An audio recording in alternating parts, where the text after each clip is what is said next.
प्रिय विद्यार्थियों, पिछले टर्म पर मैंने आपको सरल परिपथ कराया था, जिसमें किरचॉफ के नियम, व्हीटस्टोन ब्रिज का सिद्धांत ये बताए थे और इसके आधारित न्यूमेरिकल्स भी आपको कराए थे। ये टेस्ट में भी आपको मैंने कोर्स में रखा हुआ है। आज का टॉपिक है गतिमान आवेश और चुंबकीय क्षेत्र। ये अध्याय आपके लिए भले ही नया हो, लेकिन हाई स्कूल में आप इससे संबंधित 6 परिभाषाएं पढ़ चुके हैं।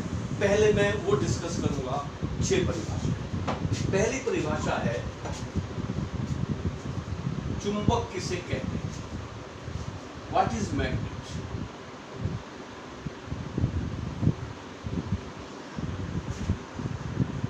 हाई स्कूल में एक कहानी पढ़ी आपने कि एक स्थान था, पहाड़ी थी, उस पहाड़ी का नाम था मैग्नीशिया। वहां पर एक भेड़ बकरी चराने वाला चरवाहा अपनी भेड़ों को लेकर, अपनी बकरियों को लेकर जाया करता था घास के लिए। वहां एक स्थान ऐसा आया जहां उसने जूते पहन रखे थे, उसके नीचे कीले थी, तो वहां पर वो पैर उसका चिपक गया। पैर उसने हटाया तो हट गया, फिर दूसरे दिन गया तो फिर उसी स्थान पर पैर चिपक गया। तो उसने गांव में आकर बताया कि साहब ऐसे मेरा पैर वहां पर चिपक जाता है। तो जो वहां के विद्वान लोग थे वो उस पहाड़ी पर गए, उन्होंने उस पहाड़ी पर खुदाई करी उस स्थान पर, तो वहां पर एक बहुत बड़ा काले रंग का पत्थर निकला उसमें से। उस पत्थर की क्या विशेषता थी कि लोग उसके पास गए, एक के हाथ में लोहे की छड़ी थी, वो चिपक गई। एक मास्टर जी थे, उनके कान पर चश्मा रखा था, लोहे का उसमें फ्रेम था, तो जैसे ही उन्होंने झाँक कर देखा तो चश्मा ही उड़कर उस पर जाकर चिपक गया। और उस पत्थर को उठाकर रस्सी में बांध कर गाँव में लाए, उसे पेड़ पर टांग दिया गया। उसको सब लोग आकर हाथ पैर हिलाते थे तो एक निश्चित दिशा में ही ठहर जाता था। पता लगा वो निश्चित कहाँ से, वहीं से।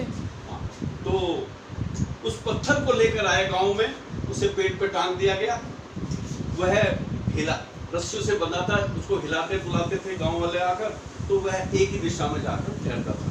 उस पत्थर का नाम लोगों ने, क्योंकि मैग्नीशिया नाम के स्थान पर निकला था, उसको मैग्नेट रख दिया कि वह लोह कणों को अपने ओर खींचता था और हमेशा उत्तर दक्षिण दिशा में ही ठहरता था।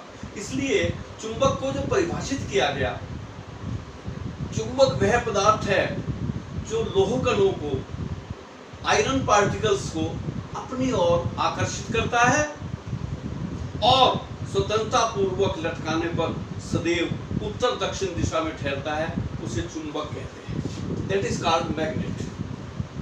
ये है जी मैग्नेट। इसको एक शेप दी गई, आयताकार रूप में काटा गया।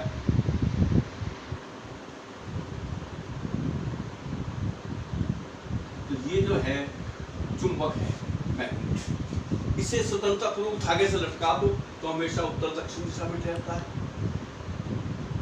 अगर इसकी तरफ को लोहे के कण नजदीक आए तो सब चिपक जाते हैं उससे। और मजे की बात, यहां पर सबसे ज्यादा चिपकते हैं 2 बिंदुओं। अगर लोहे का बारूदा यहां डाला जाए तो सबसे ज्यादा किनारे पे चिपकेंगे और वो लोहे का जो पार्टिकल्स हैं सबसे ज्यादा इस वाले स्थान पर चिपकते हैं।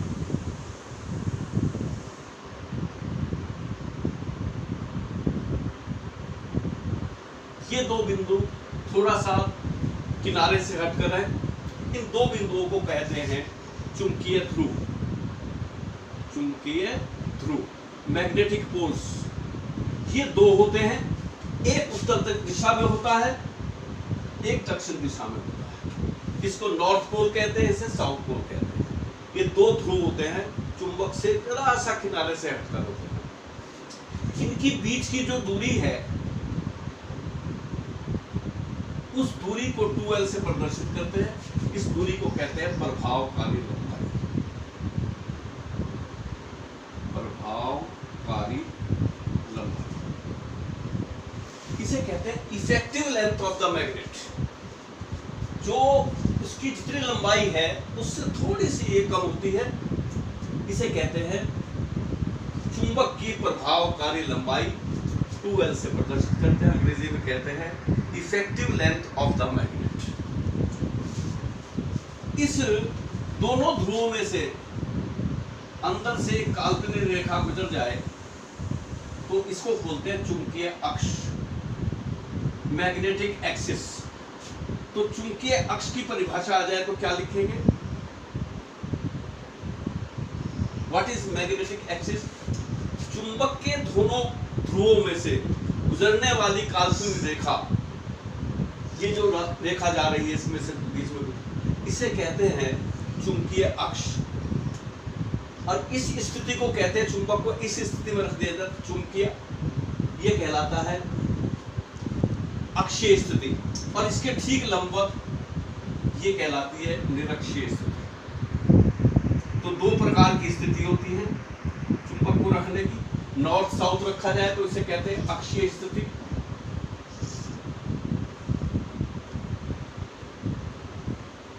और इसके जो लंबवत एक रेखा खींच दी जाए, इस तरह से मैग्नेट रखा जाए लंबवत, तो ये जो लंबवत स्थिति है इसे बोलते हैं निरक्षीय स्थिति।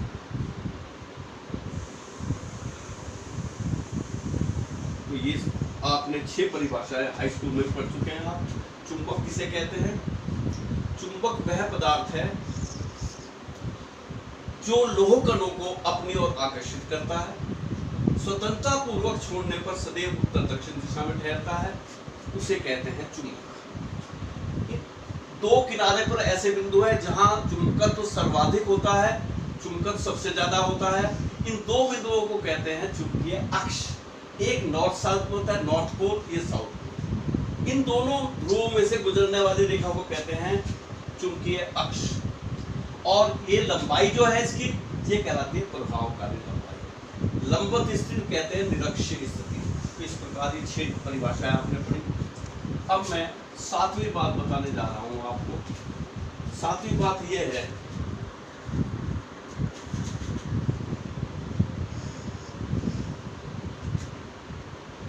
ये चुंबक रखा है, कितनी दूरी तक के कणों को ये खींच सकता है। यहां पर मान लो नॉर्थ पोल रख दिया हमने, ये नॉर्थ पोल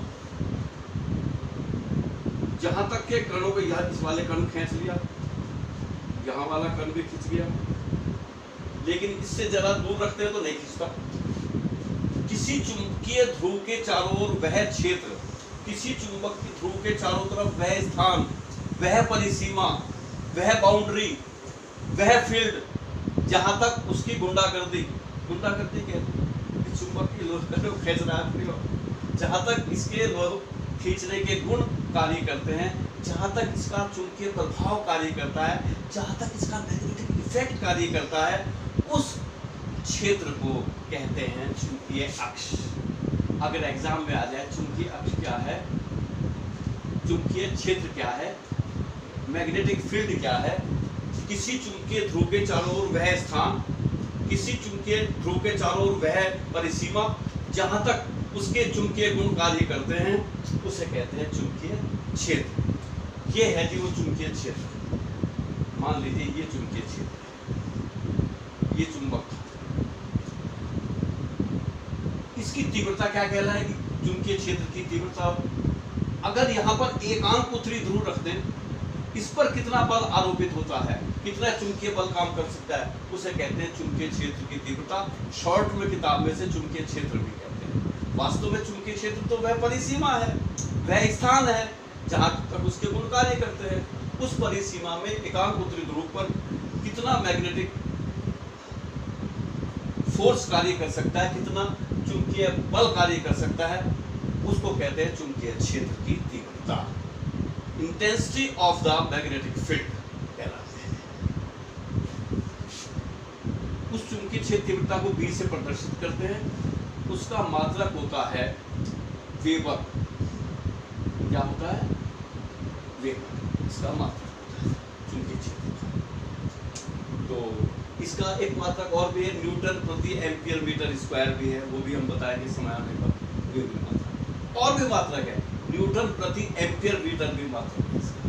तो मात्रक आगे चल के 2 और पढ़ेंगे, फिलहाल आप याद रखिए वेबर इसका मात्रक है। तो अभी मैं 2 परिभाषाएं और बताऊंगा। तो मैं एक आपको इंपॉर्टेंट परिभाषा बता रहा हूं, उसका नाम है, एग्जाम में बहुत ज्यादा सभी बोर्डों में, सीबीएसई बोर्ड में, यूपी बोर्ड में पूछा जाता है, वायट एवं सेवर्ट का नियम। वायट एवं सेवर्ट का नियम, ये 2 अलग अलग वैज्ञानिक थे।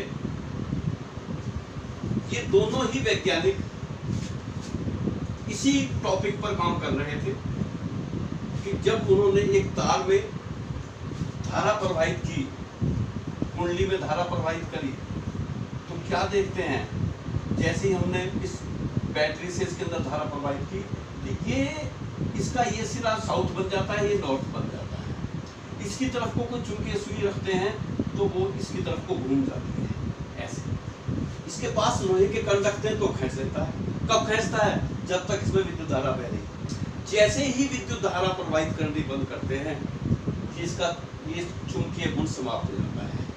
कहने का भाव ये है कि जब किसी तार में विद्युत धारा प्रवाहित करते हैं, आवेश प्रवाहित करते हैं, तो वह आवेश जब गतिमान होगा तो वह चुंबकीय गुण प्रदान करेगा। इस कुंडली की चुंबक बन जाएगी। कब तक? जब तक इसमें हम विद्युत धारा प्रवाहित कर रहे हैं, जब तक इसमें चार्ज फ्लो हो रहा है। इसे कहते हैं मूविंग चार्ज। तो मूविंग चार्ज भी मैग्नेट का काम करता है। इसी बात पर वायट एंड सेवर्ट भी काम कर रहे थे। उन्होंने कहा कि ये एक जो तार है, इसमें हमने आई धारा प्रवाहित करी, तो ये इसके चारों तरफ एक चुंबकीय क्षेत्र पैदा हो जाता है।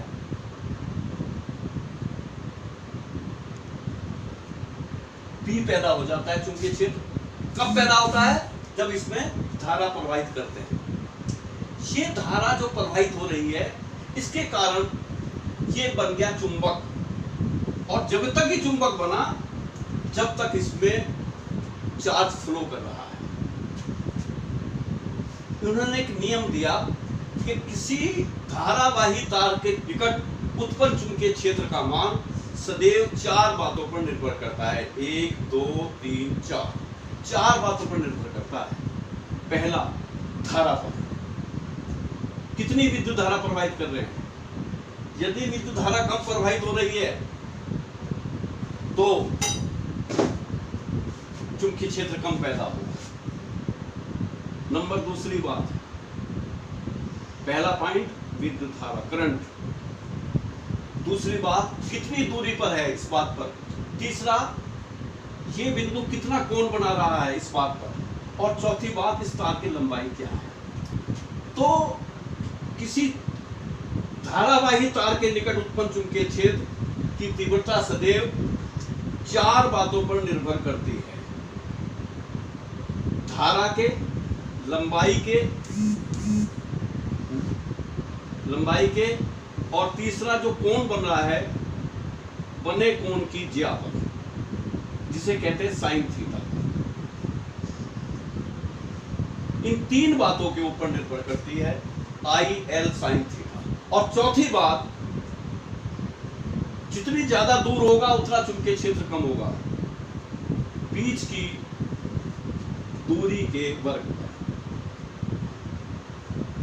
तो मैं इसे दोबारा दोहरा रहा हूं, ये बड़ा इंपॉर्टेंट है, आप भी याद कर लीजिए मेरे साथ साथ ही।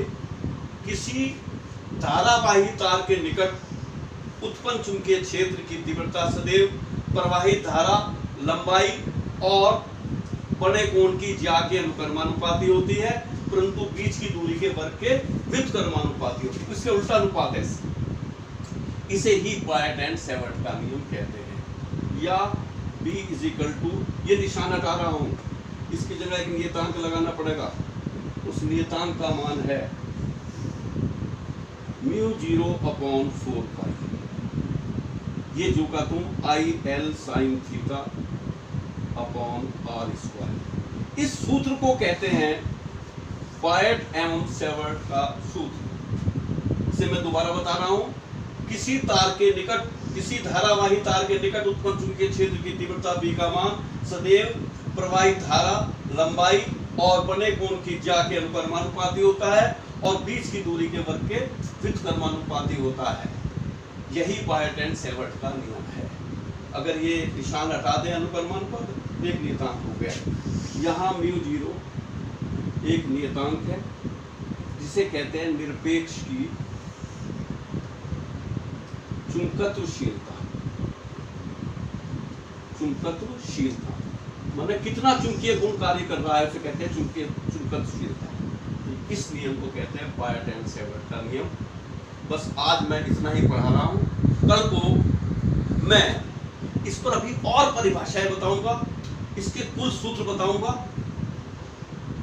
ये भी बताऊंगा कि इसमें कौन सा सिरा साउथ बनता है, कौन सा सिरा नॉर्थ बनता है। ये तो मेरे से अभी पूछ लीजिएगा कि कौन सा सिरा धारा, अगर धारा इस दिशा में प्रवाहित हो रही है, यानी कि धारा क्लॉकवाइज प्रवाहित हो रही है, तो वह सिरा बनेगा साउथ पोल। यदि धारा एंटी क्लॉकवाइज बह रही है, आप समझते हैं एंटी क्लॉकवाइज, क्लॉकवाइज जिधर को घड़ी चलती है वह है क्लॉकवाइज। 12, 1, 2, 3, 4 से चलती है, ये है क्लॉकवाइज।